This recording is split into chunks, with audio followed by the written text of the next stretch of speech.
ಬೆನ್ನು ನೋವು ಇತ್ತಂತಂದ್ರೆ ಪ್ರತಿದಿನ ಈ ಟ್ವಿಸ್ಟಿಂಗ್ ಆಸನನ ಮಾಡ್ತೀರಿ.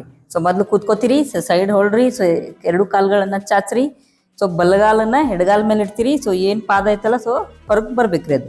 ನಂತರ ಸೊ ಎಡಗಾಲನ್ನು ಈ ರೀತಿ ಫೋಲ್ಡ್ ಮಾಡ್ಕೋತೀರಿ. ಸೊ ಈ ರೀತಿ ಫೋಲ್ಡ್ ಮಾಡಿಕೊಂಡು ಸೊ ಬಲಗೈನ ಬಲಗಾಲಿನ ಮೇಲೆ ಇಡ್ತೀರಿ.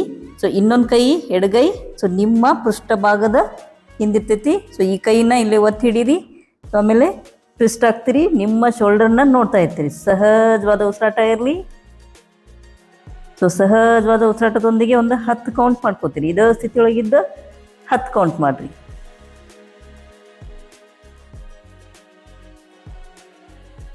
ನೆಕ್ಸ್ಟ್ 10 ಕೌಂಟ್ ಆದಮೇಲೆ ನಿಧಾನವಾಗಿ ವಾಪಸ್ ಬರ್ರಿ.